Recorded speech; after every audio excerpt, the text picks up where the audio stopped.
Hey, Sean here. If you have social anxiety, then you might wonder sometimes if your social anxiety is going to go away on its own. I remember myself, I wondered a lot if my social anxiety was going to last forever.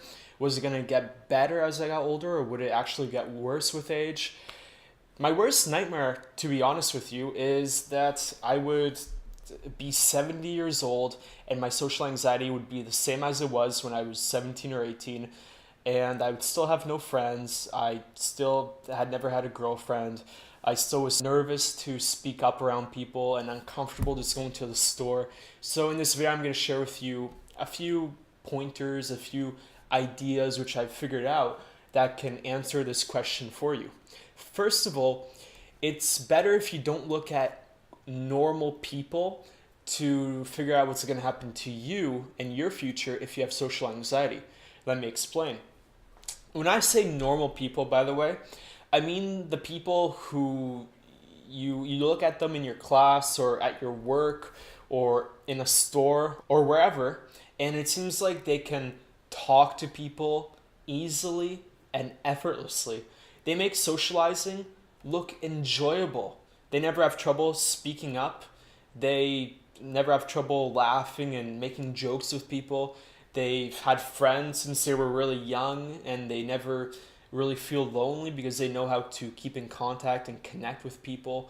And most normal people, it seems like they always have a girlfriend or boyfriend. If they break up with them a couple months later, they have a new girlfriend or boyfriend. Somehow they just find each other. So if you look at those types of normal people, they usually become more confident as they get older, especially from teenage years to around the age of 30.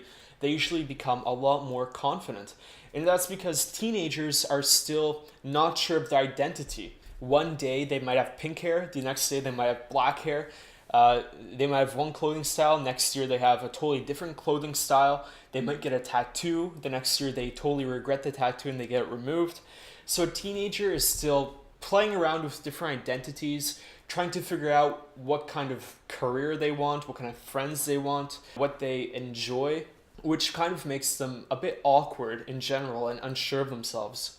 However, someone who is 30 years old has probably had a few different relationships, and they might have found a partner romantically that they think they might spend the rest of their life with.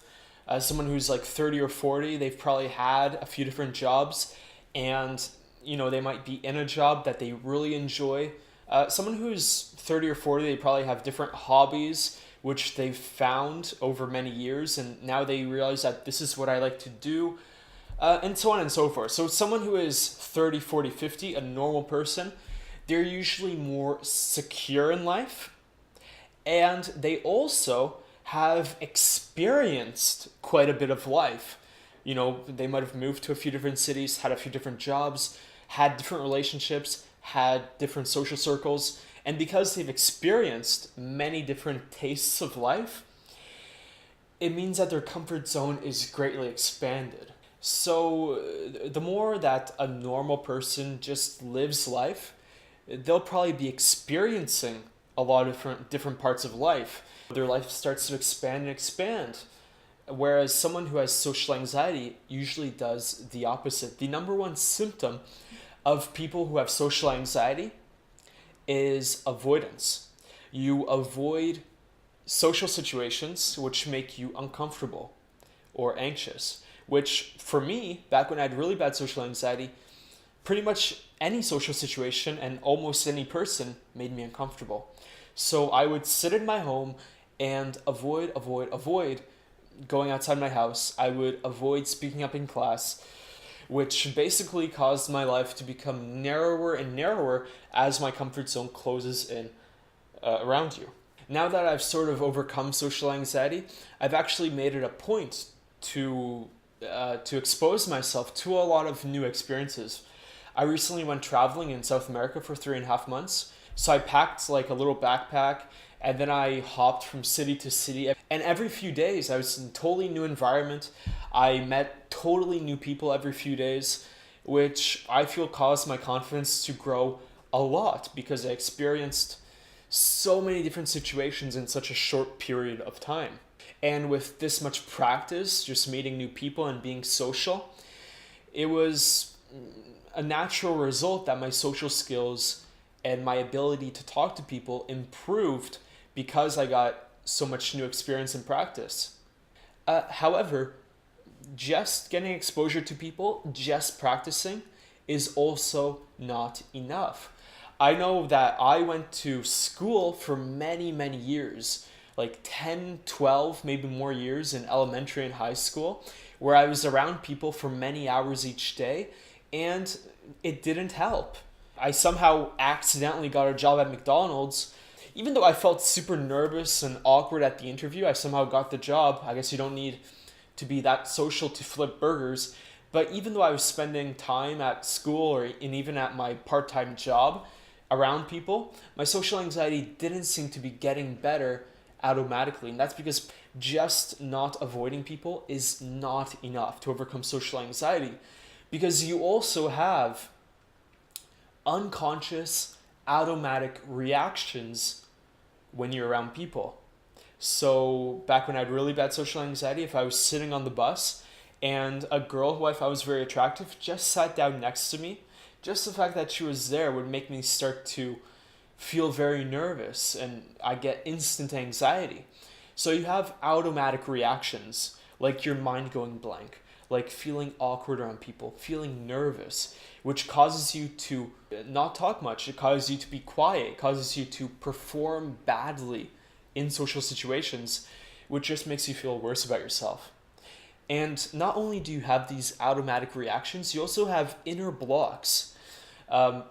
You have things like inferiority, shame, feeling worse than people, comparing yourself to other people, feeling insecure about your appearance, all these inner blocks, which also cause you to push people away and cause you to, stay quiet and not allow any type of connection to form, any type of friendship or relationship to form, even if you are meeting new people sometimes, and even if you are around people. And the last reason why I find social anxiety doesn't tend to get better as you age is because it's often a downward spiral where social anxiety makes you feel depressed. When you are around people, you feel depressed, which causes you to have bad energy, so other people don't really like you much. And because nobody really seems to like you, you find it hard to be outgoing around people. You become more negative in general because it feels like nobody seems to like you, and you do feel depressed a lot. And this just makes you feel more nervous and more anxious around people, which causes you to hide away from people more. So it tends to turn into a downward spiral. So that's basically a three-part answer to why I believe social anxiety doesn't go away on its own. People have social anxiety usually avoid people. They avoid new social situations, which causes your social skills to become worse over time because it's like a muscle that you don't use. It gets weaker. B, people have social anxiety have automatic reactions and inner blocks, which is what is causing you to feel social anxiety. So just going out there and practicing talking to people when you don't know what to say, when you feel super awkward and nervous and your face goes red and you sweat just being around people, just practicing isn't going to fix any of that. You need to figure out these inner automatic reactions and blocks as well. And number three, social anxiety can often be a combination of different problems like depression, feeling bad about yourself, and feeling anxious, being alone, which combines with feeling negative about yourself, and then you get negative about other people. You start to not like other people in general. It's all these interrelated problems which cause a downward spiral. Or if you think social anxiety is going to get better just because you might go to school for a few hours a day or you go to work without, untangling your inner psychology, without fixing and getting rid of the root causes of your social anxiety, then I believe it's not going to happen.